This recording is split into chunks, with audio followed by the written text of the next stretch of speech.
எதிர்க்கட்சி உறுப்பினர்கள் சாதாரணமாக ஒரு தனியார் துறையில் உள்ள தொழிலாளர்களுக்கு அரச பாதீட்டிலே எவ்வாறு சம்பள அதிகரிப்பை வழங்க முடியும் என்ற கேள்வியை கேட்டிருந்தார். HNBF லீசிங் குறைந்த வட்டியில் அதிக லீசிங் தொகை வழங்கும் ஒரு நாள் சேவை.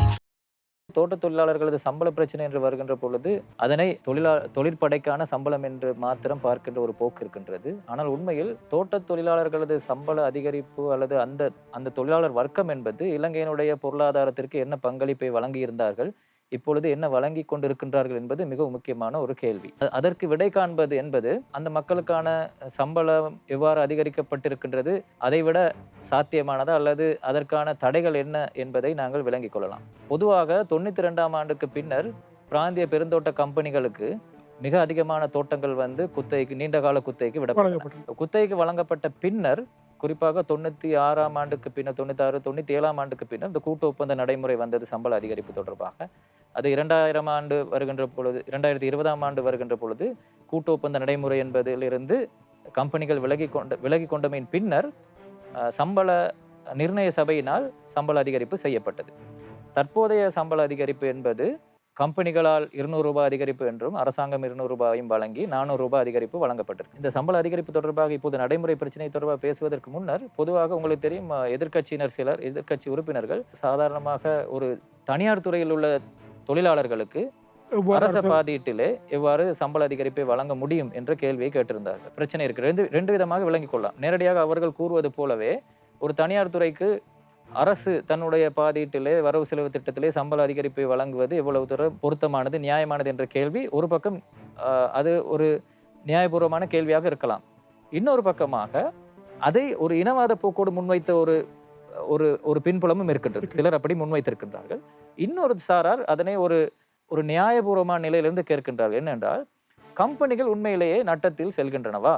அப்படி நட்டத்தில் செல்கின்ற பொழுது அரசாங்கம் மானியத்தை அந்த கம்பெனிகளுக்கு வழங்கி சம்பள அதிகரிப்பை வழங்குவதில் நியாயம் இருக்கின்றது. ஆனால் கம்பெனிகள் லாபத்தில் தான் இயங்குகின்றன. ஆகவே சம்பள அதிகரிப்புக்கு அரசாங்கம் பங்களிக்க தேவையில்லை, தனது பாதீட்டினூடாக பங்களிக்க தேவையில்லை என்ற ஒரு வாதம் முன்வைக்கப்படுகின்றது. அந்த வாதம் உண்மையில் ஏற்றுக்கொள்ளக்கூடியது. 21 பிராந்திய பெருந்தோட்ட கம்பெனிகள் இருக்கின்றன. அதில் 19 கம்பெனிகளும் கொழும்பு பங்குச் சந்தையில் நிழல்படுத்தப்பட்ட கம்பெனிகள். அவைகளுக்கான வருடாந்த அறிக்கைகள் அங்கு இருக்கின்றன.